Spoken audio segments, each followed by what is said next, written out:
Sebelum kita dengan firman Tuhan, mari kita berdoa.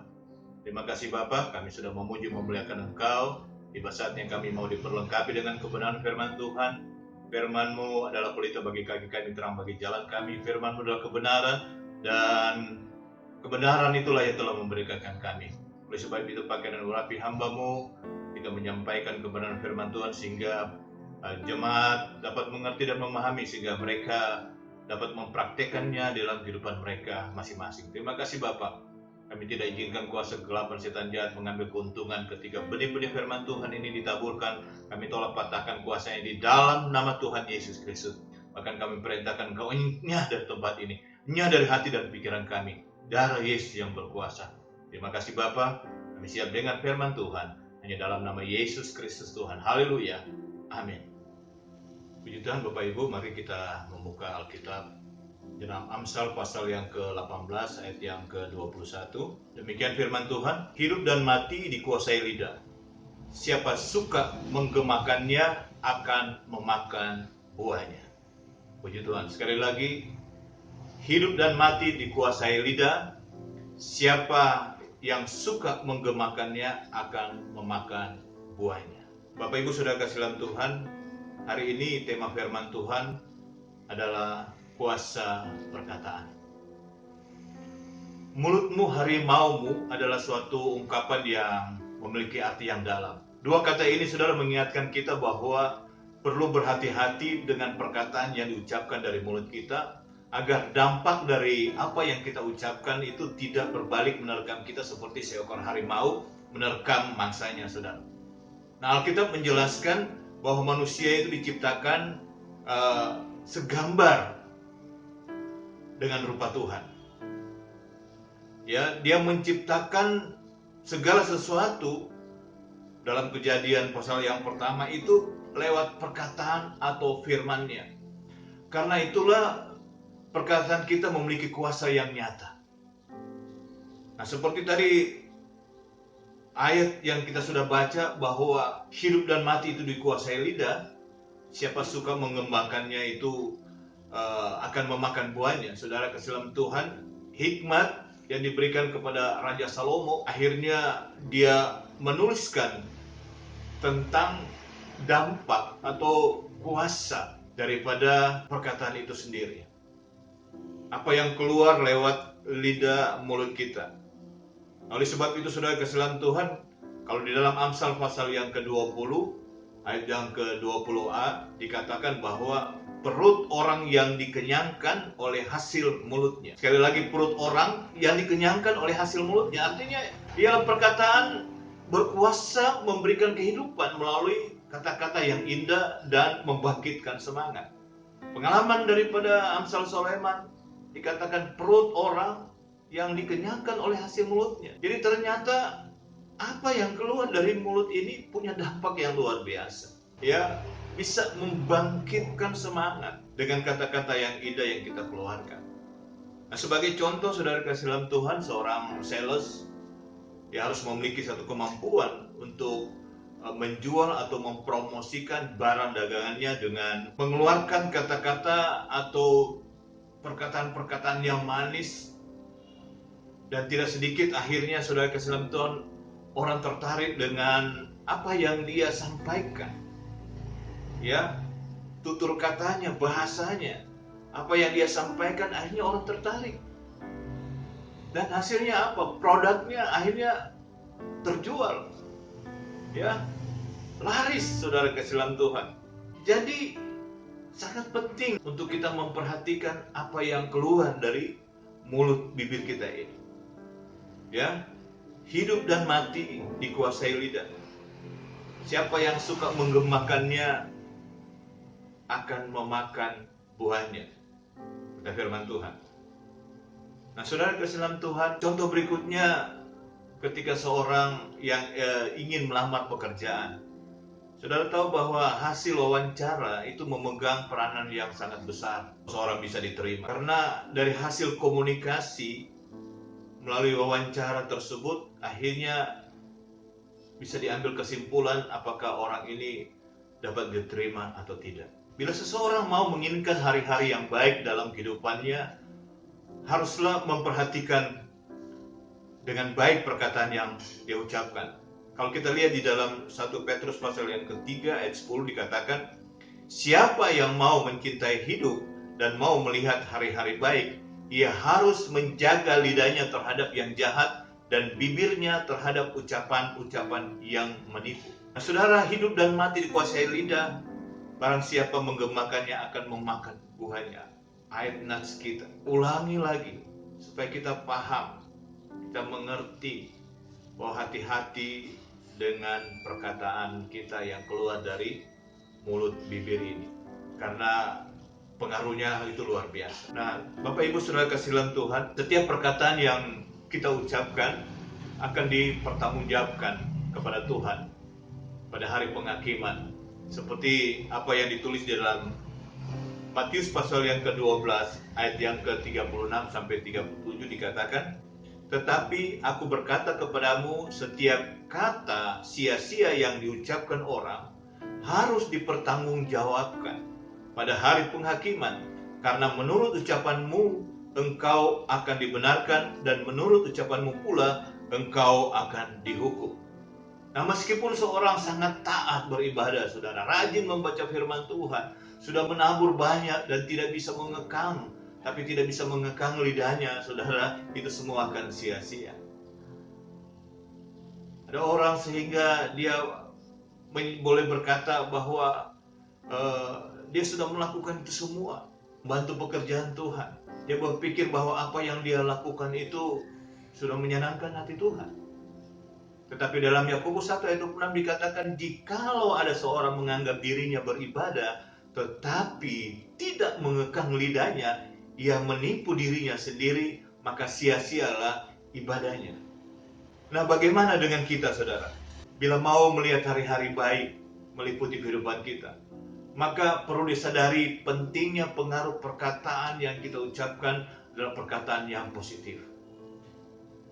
Perkataan yang kita lakukan atau keluarkan adalah perkataan yang membangun dan bukan perkataan yang negatif atau menghancurkan, Bapak Ibu. Efesus 4 ayat 29 katakan, janganlah ada perkataan kotor keluar dari mulutmu, tetapi pakailah perkataan yang baik untuk membangun, di mana perlu supaya mereka yang mendengarnya beroleh kasih karunia. Mulailah membangun kebiasaan untuk memperkatakan perkataan yang positif, saudara. Kita boleh mengeluarkan kritik, tidak masalah. Baik kepada sesama teman kita atau kepada pemimpin kita, mungkin kepada gembala. Tetapi penyampaian itu, kritik itu adalah kritik yang membangun. Kalau ada teguran-teguran yang penuh dengan kasih. Kalau ada nasihat-nasihat atau nasihat yang membangkitkan semangat, gairah.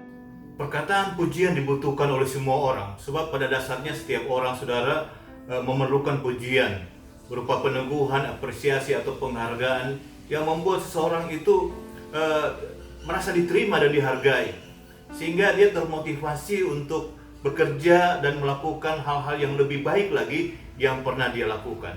Oleh sebab itu kita taburkanlah perkataan pujian dengan murah hati, dan saudara pun akan menuainya, saudara.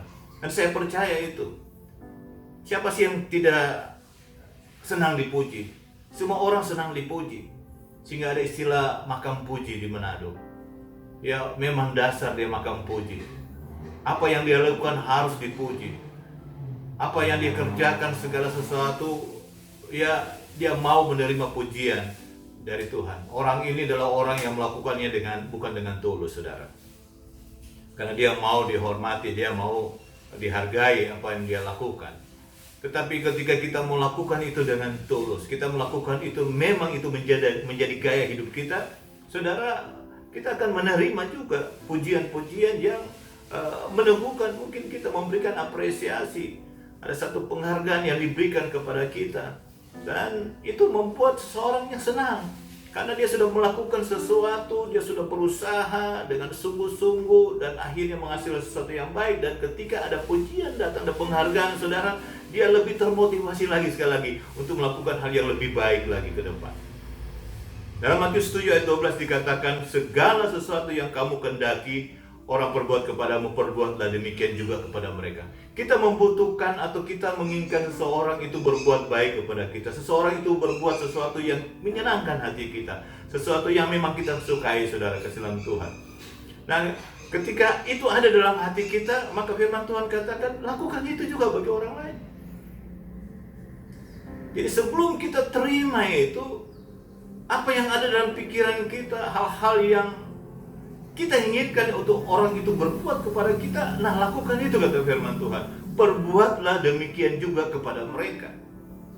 Nah tadi saya katakan itu akan kembali juga kepada kita.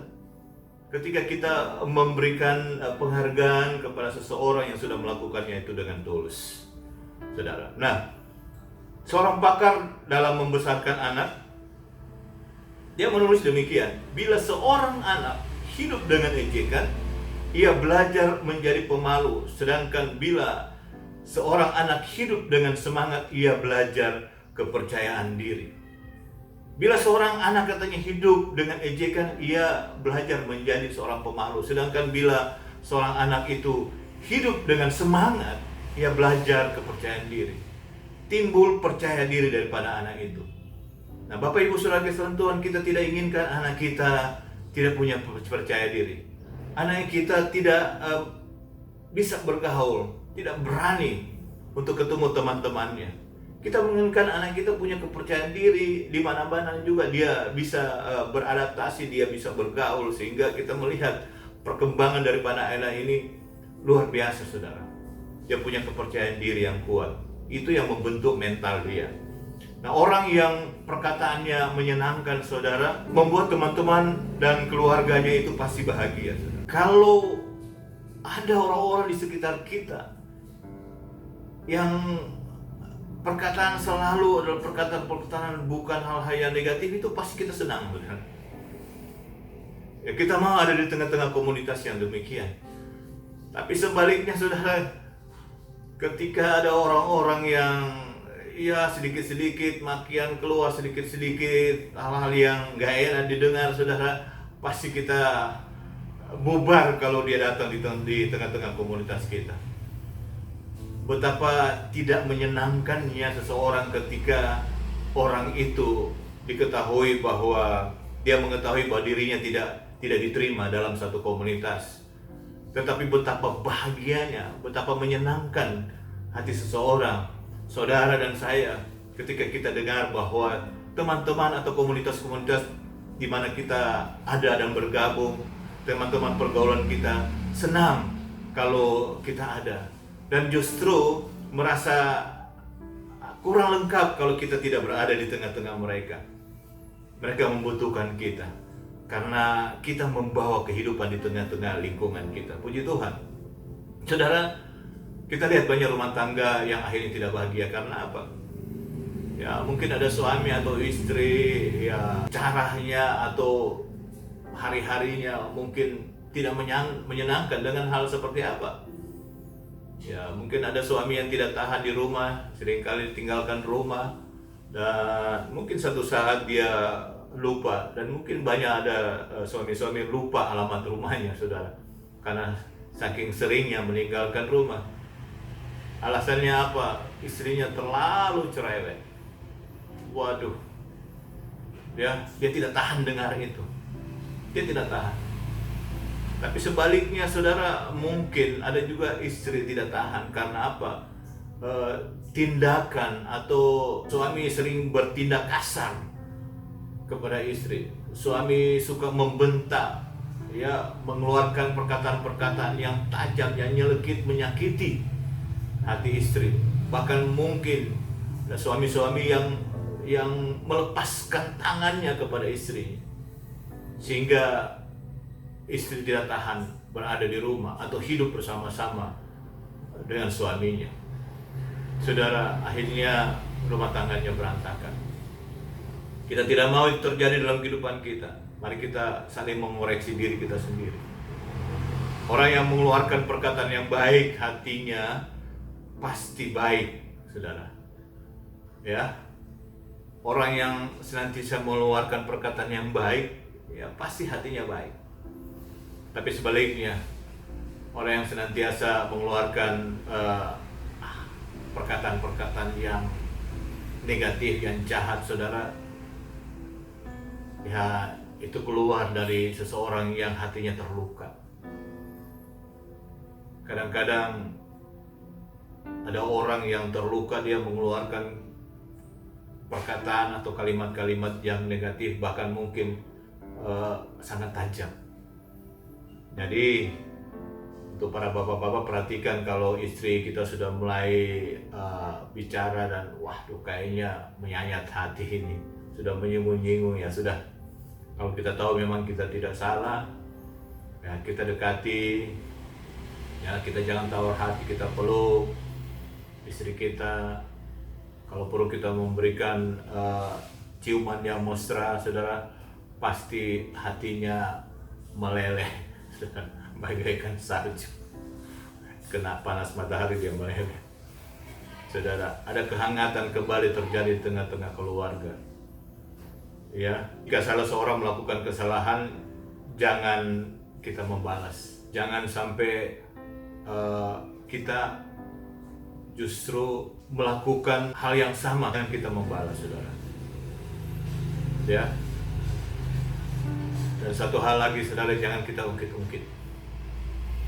Masa lalu itu yang terjadi itu jangan kita ungkit-ungkit. Yang suka ungkit masa lalu atau kesalahan kita itu sebenarnya itu gayanya iblis. Kita sudah mengampuni dia, lupakanlah. Kita tetap doakan supaya hari demi hari hidupnya bisa berubah. Karena Tuhan juga melakukan hal yang demikian bagi kita. Kita orang yang berdosa, tetapi ketika kita datang kepada Tuhan minta pengampunan, Tuhan ampuni, saudara. Bahkan firman Tuhan dia katakan bahwa dia melupakan, dia tidak ingat-ingat segala kesalahan kita. Jauh timur dan barat, saudara. Itu yang dia lakukan bagi kita. Ya, tidak lagi dihubung-hubungkan dengan kejadian-kejadian yang kita lakukan. Tidak lagi dirangkaikan, oh memang dasar kamu, memang kamu dulunya demikian. Ya, itu tidak perlu ada di tengah-tengah keluarga. Kalau kita mau lihat keluarga kita harmonis. Mari kita baca di dalam Yesaya 43 ayat yang ke-25. Firman Tuhan, Akulah dia yang menghapus dosa pemberontakanmu, oleh karena aku sendiri, dan aku tidak mengingat-ingat dosamu. Firman Tuhan katakan, dia Tuhan. Akulah dia Tuhan itu sendiri yang menghapus dosa pemberontakan kita semua, saudara. Oleh karena Tuhan sendiri. Jadi dia punya inisiatif sendiri. Tuhan punya inisiatif sendiri. Dan Tuhan tidak mengingat-ingat dosamu. Kenapa kita masih ingat-ingat kesalahan, perbuatan dari pasangan kita, atau anak kita, atau orang lain? Memang itu mungkin menyakitkan. Tetapi kita diajarkan untuk melepaskan pengampunan. Engkau akan melihat kebahagiaan dalam rumah tangga kalau kita dapat melepaskan pengampunan, sesuatu yang mungkin sulit sukar. Tetapi ketika kita melepaskan pengampunan, mengampuni orang yang bersalah kepada kita, maka kita akan lihat bagaimana Tuhan akan berkarya dalam kehidupanmu dan keluargamu. Kau akan melihat bahwa anak-anakmu diberkati oleh Tuhan sampai pada keturunan selanjutnya. Firman Tuhan katakan, engkau akan melihat anak dari anakmu. Jadi ada berkat-berkat dari Sion yang dicurahkan bagi keluarga kita. Firman itu dekat kepadamu, yakni dalam mulutmu dan dalam hatimu. Itulah firman iman yang kami beritakan. Sebab jika kamu mengaku dengan mulutmu, maka Yesus adalah Tuhan, dan percaya dalam hatimu bahwa Yahweh telah membangkitkan dia dari antara orang mati, maka kamu akan diselamatkan. Karena dengan hati orang percaya dan dibenarkan, dan dengan mulut orang mengaku diselamatkan. Saudara, kita perlu menjaga perkataan kita karena ada hubungan dengan keselamatan. Kalau kita melihat di dalam Roma 10 ayat yang ke-8 sampai yang ke-10 dikatakan demikian. Firman Tuhan itu dekat kepada kita. Dia ada di dalam mulut kita dan dalam hati kita. Oleh sebab itu, kita harus berhati-hati sekali lagi. Karena apa yang kita katakan itu punya kuasa. Mengapa kita perlu menjaga perkataan agar kita juga dapat menikmati hari-hari yang baik dan penuh dengan berkat. Kalau kita melihat dalam 1 Petrus pasal yang ketiga ayat 10 dikatakan, dan janganlah membalas kejahatan dengan kejahatan, atau caci maki dengan caci maki, tetapi sebaliknya hendaklah kamu memberkati, karena untuk itulah kamu dipanggil, yaitu untuk memperoleh berkat. Sebab siapa yang mau mencintai hidup dan mau melihat hari-hari baik, ia harus menjaga lidahnya terhadap yang jahat dan bibirnya terhadap ucapan-ucapan yang menipu. Kalau kita mau melihat atau mau menikmati hari-hari yang baik, penuh berkat dalam kehidupan kita, jaga perkataan kita. Jangan kita balas. Ya, ketika ada orang melakukan itu kepada kita, kita akan melihat justru pengampunan yang kita lepaskan itu akan berbalik kepada kita, itu menjadi berkat. Haleluya. Nah, hal yang berikutnya, kenapa kita harus menjaga perkataan kita? Agar kita dapat membangun hubungan yang harmonis dengan orang lain. Tentu saja, saudara. Kalau kita bicara kita bagus, saudara, orang banyak atau orang senang bergaul dengan kita. Tapi sebaliknya, saudara, setiap ketemu hari-hari kita ketemu selalu makian, keluhan atau hal-hal yang negatif, saudara, orang juga akan malas untuk bertemu atau berteman dengan kita. Nah, oleh sebab itu Amsal pasal 15 ayat 1 katakan begini, jawaban yang lemah lembut meredahkan kegeraman, tetapi perkataan yang pedas membangkitkan amarah atau membangkitkan marah, saudara. Jawaban yang lembut itu meredahkan kegeraman, saudara. Kalau ada orang punya masalah, ada orang dalam situasi kondisi yang seperti tak terkendali, jangan juga kita tambah-tambahi dengan kalimat yang membuat panas orang itu. Tetapi kita bicara secara lembut, saudara. Akhirnya meredahkan ketika dalam kondisi dia geram, saudara. Ya, tetapi ketika kita mengeluarkan kalimat-kalimat yang pedas, justru membangkitkan lagi amarah yang ada dalam dirinya. Ya. Oleh sebab itu, mari kita perhatikan hal ini. Nah, hal yang berikutnya, kenapa kita harus jaga? Karena perkataan yang baik itu seperti obat yang mujarab. Kalau Amsal pasal 16 ayat 24 katakan, perkataan yang menyenangkan adalah seperti sarang madu, manis bagi hati dan obat bagi tulang-tulang. Perkataan yang menyenangkan, saudara, ya, seperti sarang madu. Wow, luar biasa. Manis bagi hati dan obat bagi tulang-tulang. Kalau saudara mau cepat pulih, saudara mau cepat sembuh, saudara, selain kita mendengarkan kata-kata yang menyenangkan dari orang, kita juga keluarkanlah kalimat-kalimat yang menyenangkan. Dengan perkataan yang kita keluarkan, saya pasti sembuh karena Tuhan itu baik dalam kehidupan saya. Saya percaya, saudara, itu yang akan membangkitkan imunitas dalam tubuh kita ini untuk dapat menghadang segala sumber penyakit, termasuk virus yang sedang merajalela bukan saja di bangsa kita ini, seluruh dunia. Satu-satunya yang Tuhan ciptakan, obat yang mujarab, adalah imunitas kita. Kita harus jaga dengan kita menjaga perkataan kita, saudara. Nah, sebab kita juga, saudara, diimbau untuk juga melakukan hal yang sama. Orang-orang yang sedang mengalami sakit hari-hari ini butuh kata-kata yang bijak, butuh kata-kata yang menyenangkan, kata-kata berkat. Perkataan yang baik seperti obat yang mujarab. Haleluya. Yang berikut, saudara, ternyata perkataan itu dapat mendatangkan apa lagi? Berkat atau kutuk. Kayak kuasa perkataan itu kita harus perhatikan baik-baik. Kita harus sadari, saudara, wah, ketika kita mengeluarkan perkataan dari mulut bibir kita itu, dampaknya luar biasa. Bisa berkat atau sebaliknya kutuk. Dalam Yakobus 3:9 dikatakan, menyadari bahwa perkataan sangat berkuasa. Yakobus 3:9. Baiklah kita berhati-hati dalam mengeluarkannya, Sebab firman Tuhan berkata, saudara, dengan lidah kita memuji Tuhan Bapa kita, dan dengan lidah kita mengutuk manusia yang diciptakan menurut rupa Elohim.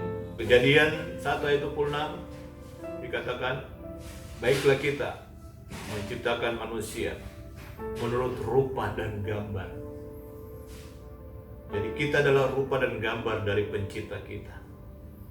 Dunia dijadikan lewat perkataan. Kata-kata yang kita keluarkan itu punya dampak. Bisa mendatangkan berkat, sebaliknya kutuk. Saudara.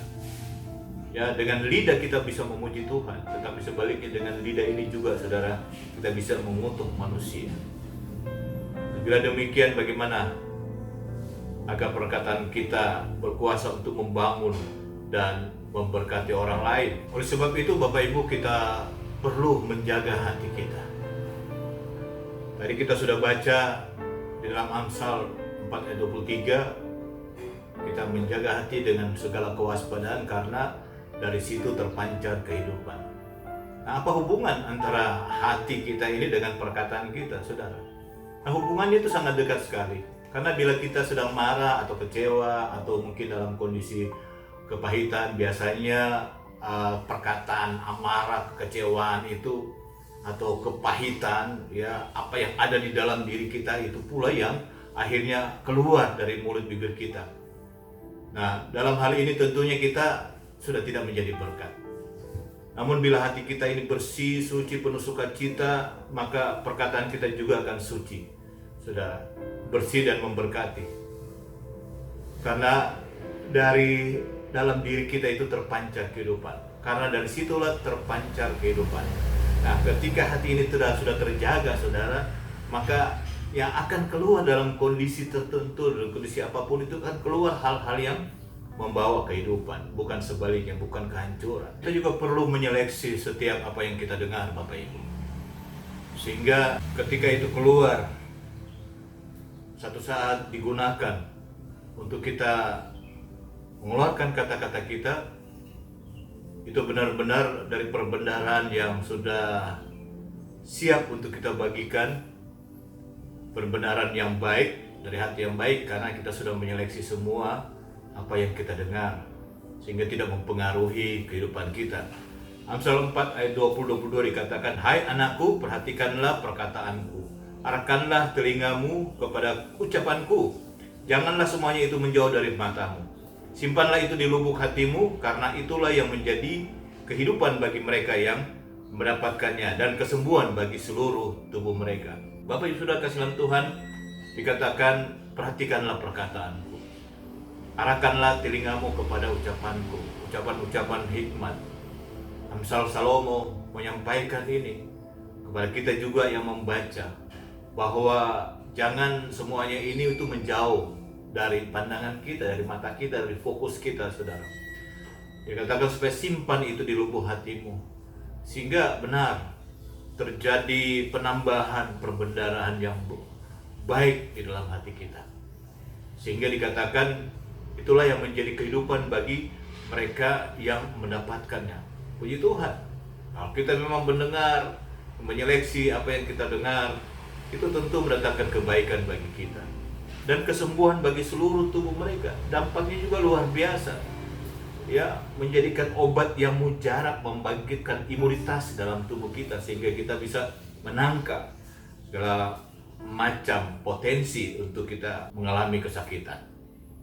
Nah, Bapak Ibu Saudara kasih dalam Tuhan, yang berikut saudara adalah agar supaya apa yang keluar, yang akhirnya menjadi kata-kata, kalimat yang keluar dari mulut kita, kita harus pikir dulu sebelum kita bicara.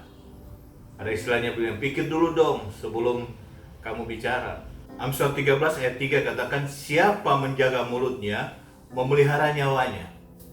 Siapa yang lebar bibir akan ditimpa kebinasaan. Saudara, ini dilakukan agar perkataan yang kita keluarkan mengalami penyaringan. Kita pilah-pilah dulu, saudara, sebelum kita keluarkan dari mulut bibir kita. Siapa menjaga mulutnya, memelihara nyawanya. Ada istilah yang sering kita dengar, karena mulut badan binasa. Karena mulut yang tidak bisa dikontrol, sehingga ketika dia mengeluarkan kata-kata yang mungkin menyinggung seseorang, saudara, dan orang itu tidak bisa terima, ujung-ujungnya terjadi pembunuhan. Nah, Bapak Ibu Saudara sekalian Tuhan, oleh karena itu baiklah kita mencoba menenangkan pikiran kita dulu, dalam kondisi tenang dulu. Kita berpikir baik-baik.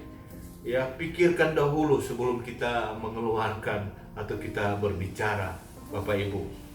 Dalam satu pertemuan, jangan sampai mungkin apa yang ada di pikiran kita yang mungkin terpengaruh dengan situasi kondisi terjadi, bisa saja di rumah, kita bawa di situ, akhirnya kita tidak bisa mengendalikan diri dan akhirnya membuat suasana ya tidak kondusif, bisa berantakan, saudara.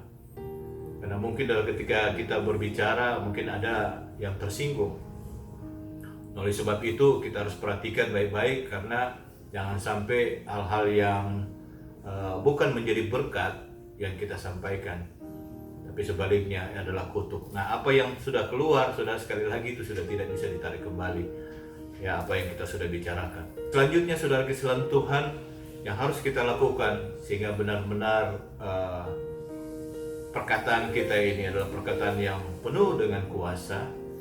Ya, memang kuasa perkataan itu kita harus perhatikan, kita harus pahami baik-baik, karena bisa saja dengan perkataan kita bukan bawa berkat sekali lagi, tapi kutuk. Nah, apa yang harus kita lakukan adalah perkatakanlah kebenaran. Amsal 12 ayat 19 katakan, bibir yang mengatakan kebenaran tetap untuk selama-lamanya, tetapi lidah dusta hanya untuk sekejap saja. Saudara, jadi bibir yang mengatakan kebenaran itu tetap untuk selama-lamanya.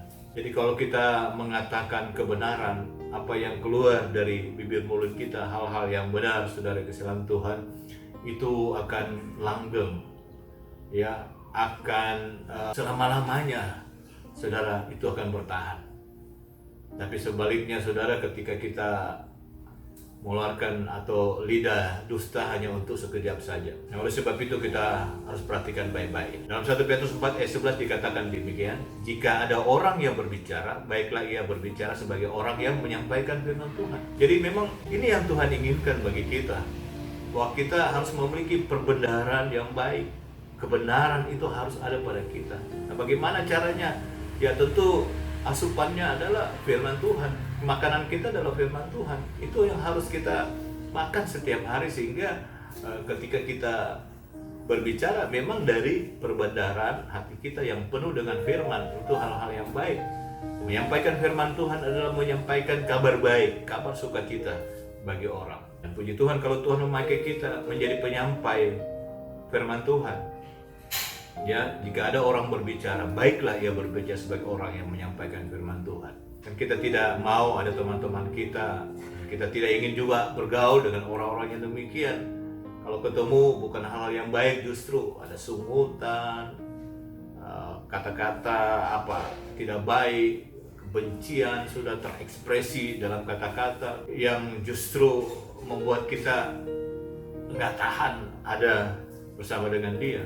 Nah, oleh sebab itu Bapak Ibu Saudara sekalian Tuhan, kita harus mengisi semua pikiran kita dengan hal-hal yang baik. Tuhan Yesus mengingatkan kepada kita bahwa perkataan kita adalah luapan dari hati kita.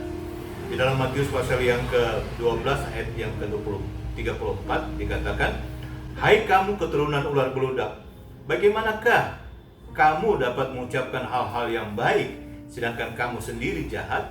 Karena yang diucapkan mulut meluap dari hati. Ya, luapan dari hati kita. Nah, selanjutnya dikatakan bahwa orang yang baik mengeluarkan hal-hal yang baik dari pembenarannya yang baik. Dan orang yang jahat mengeluarkan hal-hal yang jahat dari perbendaharannya yang jahat. Oleh sebab itu Bapak Ibu Saudara kasihan Tuhan, Tuhan menginginkan kepada kita ketika kita mau berbicara, mengeluarkan kata-kata, atau kita mungkin menggunakan bibir mulut kita ini, kita harus kontrol Dan seperti tadi saya katakan bahwa baiklah kita menyampaikan atau berbicara seperti orang menyampaikan firman Tuhan. Artinya sekali lagi, tentu kabar yang baik itu yang dibutuhkan, kabar sukacita yang dibutuhkan oleh orang. Kita juga demikian, ingin juga mendengar hal-hal yang demikian, hal yang sama, sehingga kita saling menguatkan satu dengan yang lain. Nah, Bapak Ibu Saudara Kristus Tuhan, sebagai ayat yang terakhir kita lihat di dalam Yakobus pasal yang ke-3 ayat yang ke-6. Di sana saudara jelas dituliskan bahwa lidah itu bagaikan api ya. Lidah pun adalah api. Lidah pun adalah api.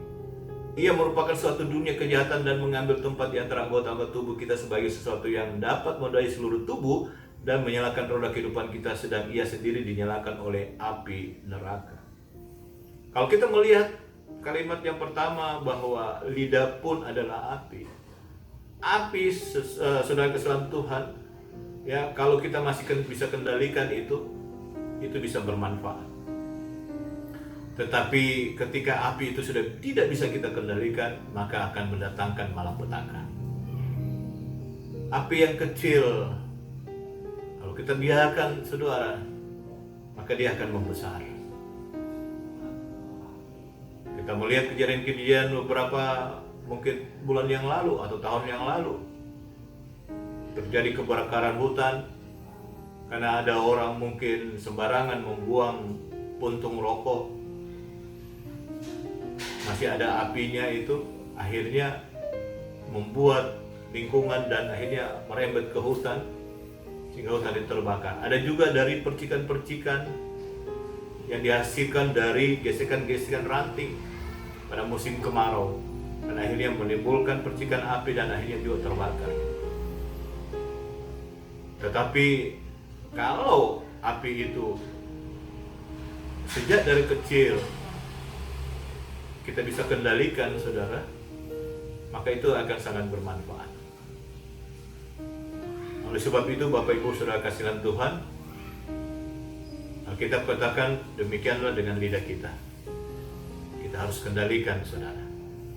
Nah, marilah kita memilih kata-kata dengan bijak.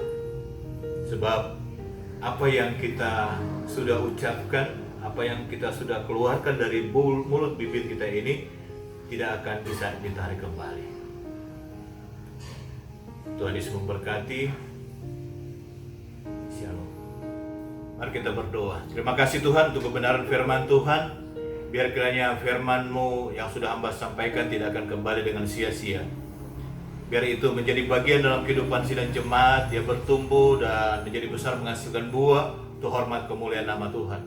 Mereka bukan saja menjadi pendengar-pendengar yang baik, tapi mereka menjadi pelaku dan mempraktikkannya dalam kehidupan mereka masing-masing, sehingga nama Tuhan saja dipermuliakan. Mereka bisa bertumbuh dalam iman mereka, menjadi dewasa di dalam Engkau, sehingga mereka dapat memilah mana yang baik, mana yang tidak baik, mana yang berkenan kepada Tuhan dan yang tidak berkenan kepada Tuhan. Oleh sebab itu hamba bersyukur untuk kebenaran firman Tuhan. Hamba sudah berdoa mengucap syukur dalam nama Tuhan Yesus Kristus. Haleluya. Amin.